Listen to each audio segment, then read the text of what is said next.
자, 오늘 11월 8일 화요일 시장 예정대로 금투세를 시행한다는 이야기를 듣고 많은 투자자들의 불안이 더 커질 것 같습니다.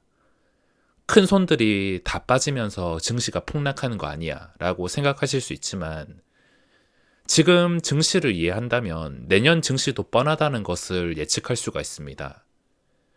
지수가 오르고 내리고는 예측할 수 없지만 어차피 우리나라 주식들, 이 주식들이 움직이는 원리는 아주 단순하기 때문에 진짜 가치를 찾아서 투자하시는 분들은 더 힘들어질 수 있겠지만 그냥 종목에서 수익 빼먹는 매매를 한다면 큰 변화는 없을 것 같습니다.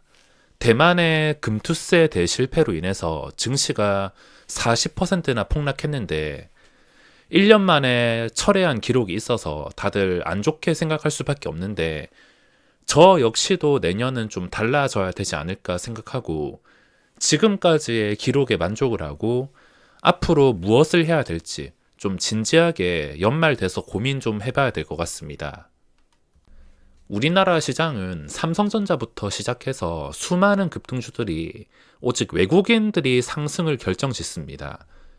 그러니까 거래세만 내는 외국인 입장에서는 옆에서 개인들이 금투세로 죽어나가든 말든 어차피 막대한 자본력으로 지금처럼 종목들을 가지고 놀다가 개인들한테 고점에 유인을 해서 떠넘기는 패턴이 전부일 것이지 이 패턴에서 크게 달라지지 않을 것입니다. 그러니까 내년에도 지금처럼 붙어 먹을 만한 종목들이 계속 꾸준히 나오기는 하겠지만 그래도 봐야 될 것이 거래대금인데 안 그래도 지금 시장에서 거래대금이 크게 죽어 있는데 최근 증시가 이렇게 살아난다 하더라도 거래대금이 살아날 생각이 없는데 금투세가 도입되게 된다면 거래대금이 앞으로 살아나기에는 정말 힘들 것으로 보고 있습니다. 앞으로 거래대금이 점점 줄어들면서 마를 수가 있어서 외국인들이 작정하고 가지고 노는 종목이 아니고서는 상승이 제한될 수도 있습니다. 진정한 가치 투자나 장기 투자의 난이도가 더 올라갈 수도 있겠습니다.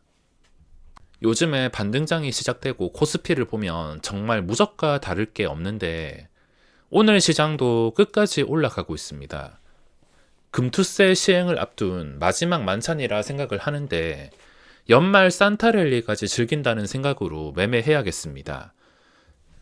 현재 시장이 얼마나 좋은지 이해하기 쉽게 실전투자 대회로 설명을 드리자면 아무리 실전투자 대회가 그들만의 리그라 하지만 여태껏 실전투자 대회에서 이 플러스 수익의 비중은 시장 상황을 아주 뚜렷하게 말해주는 수치였으며 시장이 진짜 안 좋은 폭락장일 때는 아무리 그들만의 리그라 하더라도 여기 플러스 수익의 비중이 기껏 해봤자 20-30%였습니다. 그리고 시장이 보통일 때도 한 50%에서 60% 수준이었지만 지금은 보고도 믿기지 않는 수치인 80%의 수치가 나오고 있습니다. 저기 100만원, 200만원 리그도 아니고 1억 3천에서 80%의 플러스 수익 비중이 나온다는 것은 지금 시장이 얼마나 좋은지를 말해주고 있습니다. 마지막 만찬이라 생각을 하고 있으며 지금은 삼성전자 같은 대형주만 오르는 것도 아니라 급등주들도 금양이나 한미글로벌 포함을 해서 이런 급등주들 보시면 차트 보시면 떨어지지도 않습니다. 롤러코스터를 타면서 움직이는 게 아니라 아주 편하게 특별한 장대 음봉도 나오지 않고 아주 편하게 진짜 웬만해서는 안 털릴 만한 캔들만 뜨면서 끝까지 밀어붙이고 있습니다. 언제가 고점이고 언제 추락할지는 모르겠지만 항상 결과가 똑같긴 하지만 지금 당장은 장기 투자자 단타할 것 없이 잔치 분위기가 이어지고 있습니다. 오늘 점심쯤에는 금융투자소득세에 대한 뉴스가 새로 나왔는데 예정대로 시행할 거란 뉴스가 나왔습니다.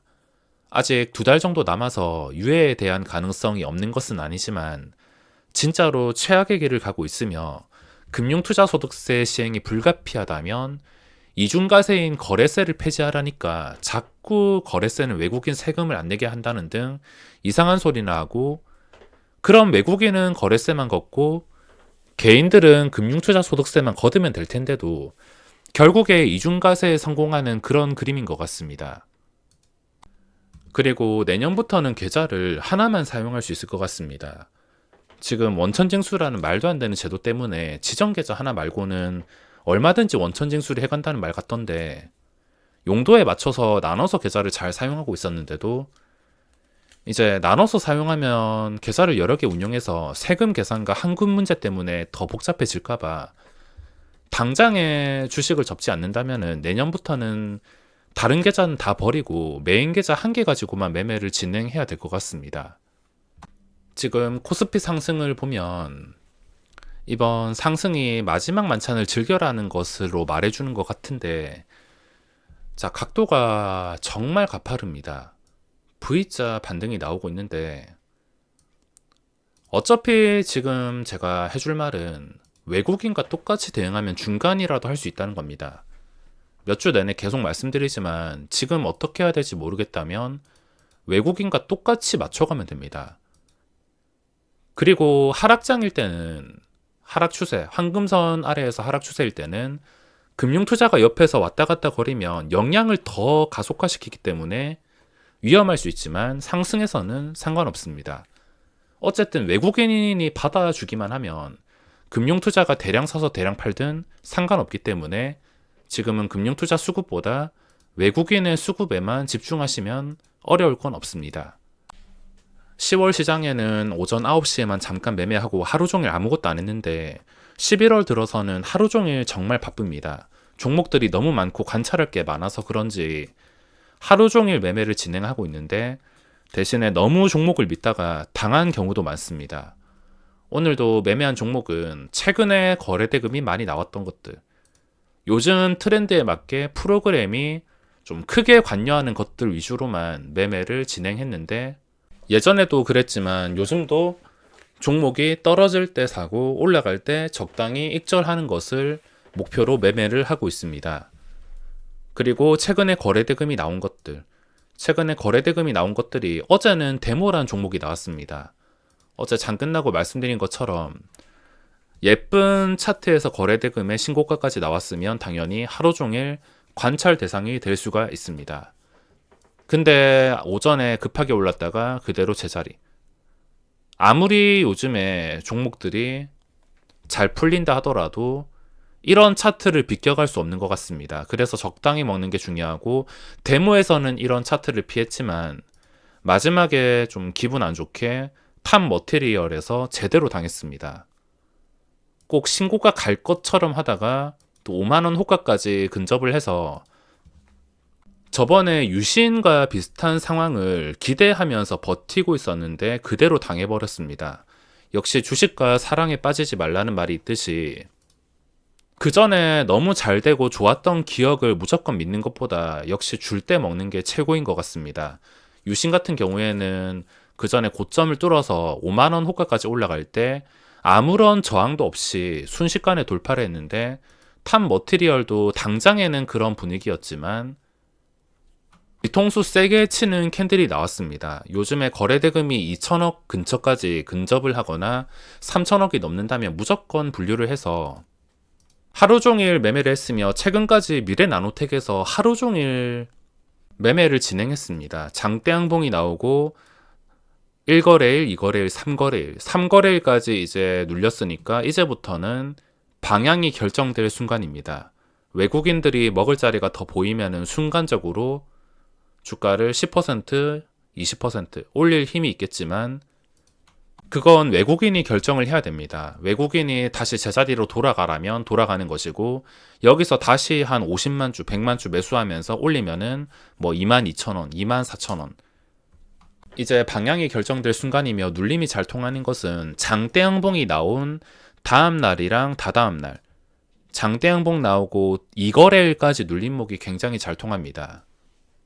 자, 지금 관찰해야 될 것은 데모가 장대양봉이 나온 다음에 오늘 첫 번째, 그리고 두 번째인 내일까지 관찰을 할 수가 있겠으며, 또 새로운 종목을 잘 찾아야 되는데, 오늘 박셀바이오가 거래대금이 많이 나왔지만 오전에 뉴스로 인해서 많이 나왔고, 그 전에 차트가 이렇게 망가져 있기 때문에 이런 종목은 아무리 거래대금이 많다 하더라도 신경 쓰실 필요가 없습니다.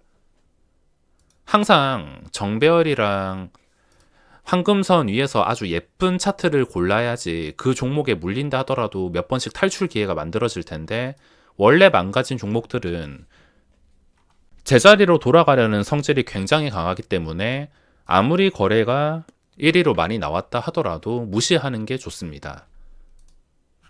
그리고 2위가 유틸렉스인데, 유틸렉스는 그래도 지금 신고가는 아니지만 최근 몇 주 동안 차트가 그렇게는 나쁘지 않았습니다. 눌림목을 선정하는 기준은 가장 중요한 게 거래대금, 그 다음엔 차트인데, 차트가 신고가 차트면 더 완벽하겠지만 신고가가 아니더라도 몇 주 전에 몇 달 동안 차트가 좀 안정된 차트라면은 활용할 수가 있는데, 내일 할 일도 유틸렉스랑 데모 쪽에서만 시간을 보낼 것 같습니다. 자, 그럼 오늘 영상은 여기서 마무리하겠습니다.